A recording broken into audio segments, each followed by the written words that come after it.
My name is Lily, and I'm a 19-year-old university student in the historic city of Oxford, England. My blonde hair is usually swept up in a loose bun, my blue eyes often peering through my glasses, and I stand at about 5 feet 5 inches. University was supposed to be my new beginning, but the shadow of bullying from my past life in London followed me, now just with a different accent. When Mum remarried Victor, I didn't anticipate the dark twist my life would take. Victor runs some sort of tech firm or maybe something to do with finance. I never really cared to know. His wealth is evident in our plush townhouse in the heart of Oxford, from the antique furniture to our luxurious escapes to the countryside. The first time Victor looked at me, it was with an intensity that made me feel both noticed and uncomfortable.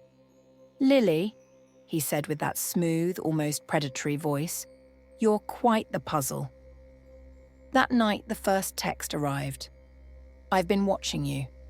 It sent shivers down my spine, yet in the solitude of my existence, it felt like a bizarre form of care. Those messages became my nightly companions. "You look beautiful today," or "I see you even when you think you're alone." They were both terrifying and tantalizing. At university, I was as invisible as the ghosts rumoured to walk the halls of Oxford, but at home, under Victor's gaze, I was seen, albeit in a way that felt wrong. His touches were subtle at first, a hand on my back guiding me through the door, a brush against my arm when we passed in the hallway. Each contact was like an unspoken question, pushing against my personal space, making me reassess my boundaries. I was living in two worlds. One was the academic bubble where I was nothing, and the other was this shadowy realm where Victor's attention made me feel significant, but in a perverse way. He'd suggest outfits saying, "This would suit you," but each item felt more like shackles than style. I found myself caught between repulsion and a morbid appreciation for being noticed at all. Was this what love felt like? Or was it something more sinister that I was too afraid to acknowledge? One evening, while I was buried in my books, I saw my reflection in the mirror, but then Victor appeared, his shadow looming. "You're beautiful, Lily," he whispered, and for a moment it was like seeing myself through his distorted lens. It was intoxicating, yet it also felt like I was losing a part of my true self to his perception. I knew this was wrong, but how do you reject the only source of warmth in a life filled with cold judgment? My struggle was intense. I questioned my value, my identity, my quietude. Was I turning into the person he wanted to see, or could I muster the courage to redefine myself? This internal battle, this dance with the darkness, was pushing me towards a crossroads where I'd have to decide: give in to this toxic attention or fight to reclaim and define myself. I continued to grapple with my identity, caught between the life I'd known and this new, disturbing reality. Victor's attention was like a drug. The more I received it, the more I craved it, even knowing how wrong it was. But my university life offered no solace. My classmates were either indifferent or outright cruel, leaving me with no safe haven, no place to truly be myself. One chilly autumn evening, as the leaves turned the pavements of Oxford into a canvas of gold and red, Victor invited me to join him for a special event, a charity gala at one of Oxford's grandest halls. "It would be a shame for such beauty to go unnoticed," he said, his tone laced with an undercurrent I couldn't quite decipher. I hesitated, knowing this would only deepen our twisted dance, but the thought of being alone with my books on another Saturday night was unbearable. I dressed in the gown he had suggested, a deep blue that matched my eyes, feeling like I was stepping into a role in a play where I hadn't read the script. At the gala, Victor was all charm, introducing me as his stepdaughter, but his hand on my waist felt more like a claim than support. The room was filled with the elite of Oxford, scholars and philanthropists, yet I felt out of place, a pawn in Victor's game. That night, under the chandelier's glow, I met someone unexpected. His name was Ethan, a fellow student studying literature, with a laugh that seemed to dismiss the darkness around me. He was different, kind, with an honesty in his eyes that felt like a breath of fresh air. We talked about books, about life beyond the constraints of our studies, and for the first time in months, I felt like I wasn't just an object to be observed. But the evening took a turn when I noticed Victor watching us from across the room, his gaze sharp and possessive. As the night wore on, Ethan asked for my number, promising to share his thoughts on a book we both loved.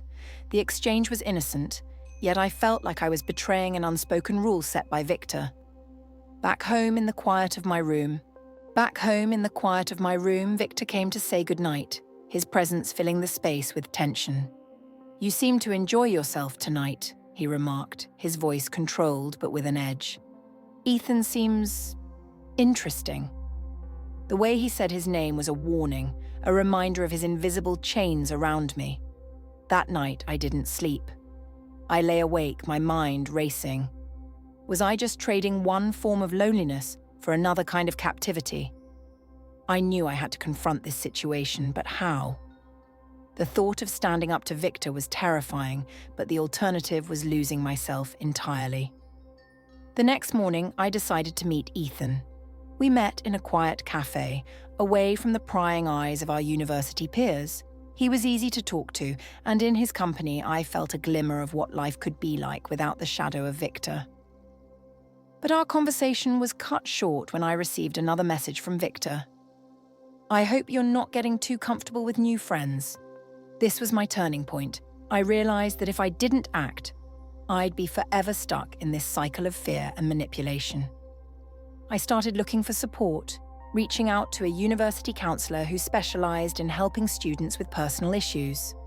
I told her everything, from the bullying to Victor's unsettling behavior. With the counselor's guidance, I began to untangle myself from Victor's web. I learned about setting boundaries, about the importance of self-worth not being measured by others' validation, especially not from someone like Victor. As I empowered myself, I also grew closer to Ethan, whose friendship became a beacon of normalcy. Together, we joined a student group focused on mental health and peer support, where I found a community that accepted me, bullying scars and all. The confrontation with Victor was inevitable.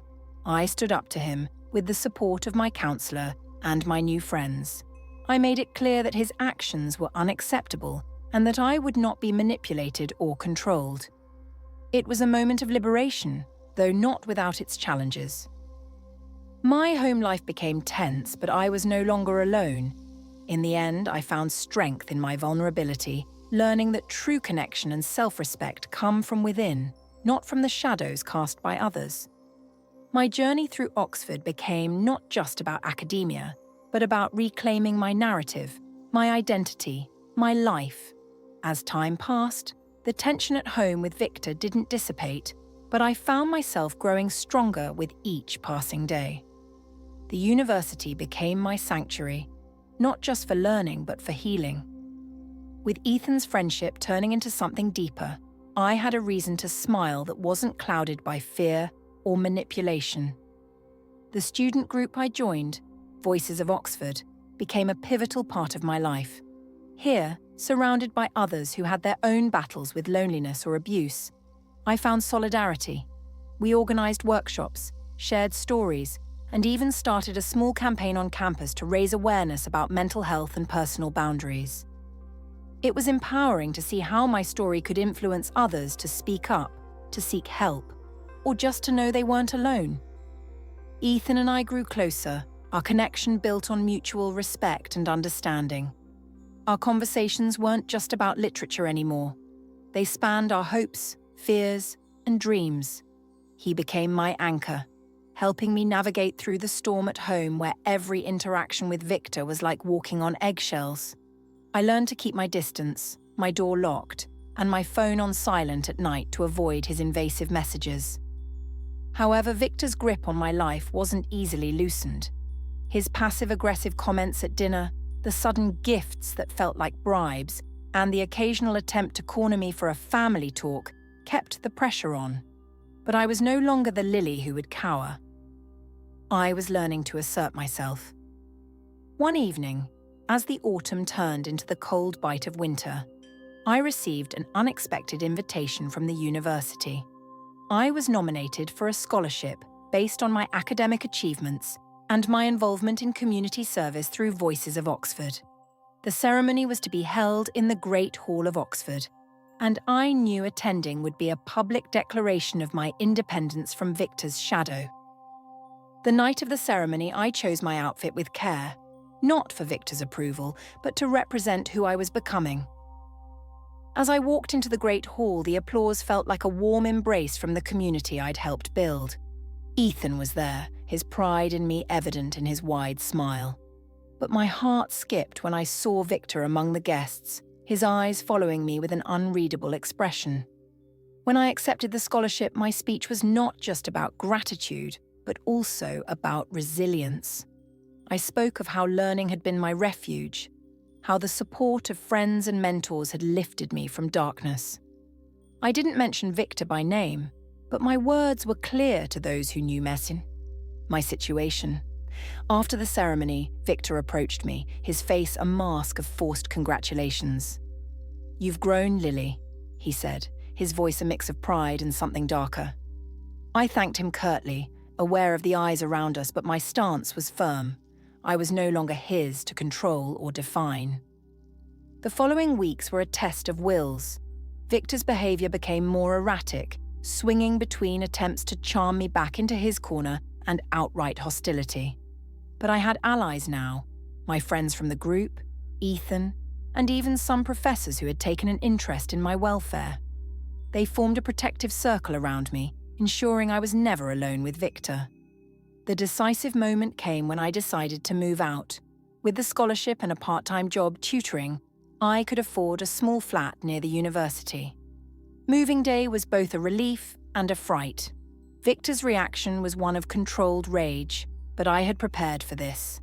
I had the support of campus security and my lawyer, whom I'd consulted through the university's legal aid program.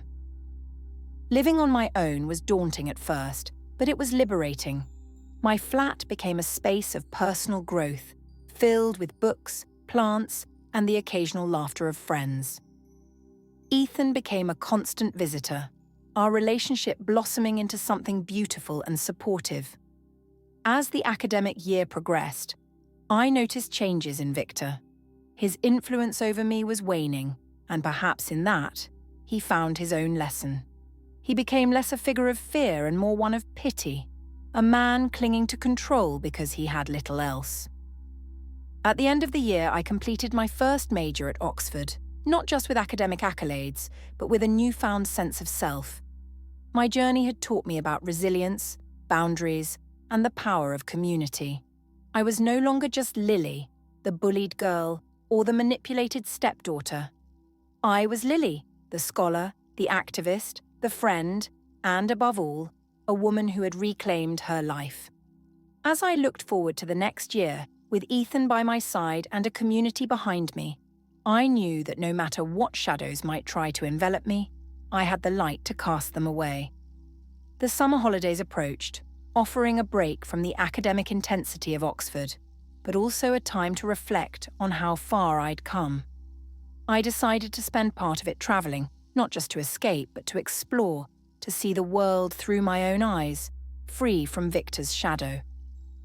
Ethan joined me for part of the journey, our backpacks filled with books and our hearts with adventure. We travelled through the lush landscapes of Scotland, the rugged beauty mirroring the wild freedom I felt inside. In Edinburgh, we climbed Arthur's Seat at dawn, watching the city awaken below, a metaphor for my own awakening. Each step up was a step away from my past, each breath of the crisp air a reminder of my liberation. Back in Oxford, as the new term started, I was no longer the same person who had arrived there years before. I had grown in ways that were profound and personal. My flat was now a home, decorated with souvenirs from our travels, each one a testament to my newfound identity. My involvement with Voices of Oxford deepened. We expanded our outreach, including workshops on digital safety and personal security, topics I wished I'd known more about when Victor's messages first started. I became a mentor to newer members, guiding them through their struggles with the empathy of someone who had walked that path. One evening, while preparing for a seminar, I received an email from Victor. It was unexpected, formal, and surprisingly apologetic. He acknowledged the harm he had caused, attributing it to his own insecurities and a misguided attempt to fill the void in his life. The message ended with a promise to respect my space and my choices, wishing me success in my endeavors. Reading it, I felt a complex mix of emotions. There was no joy in his admission, only a somber understanding of the damage done. I chose not to reply immediately, needing time to process this new chapter. But when I did respond, it was with a message of thanks for his acknowledgement, coupled with a clear boundary.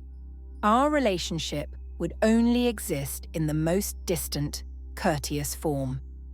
The academic year was challenging but rewarding. I delved into my master's thesis, focusing on the psychological impact of narrative on identity formation, drawing from my own experiences. I also began speaking at local schools, sharing my story of overcoming adversity, hoping to inspire students to find their voice and strength.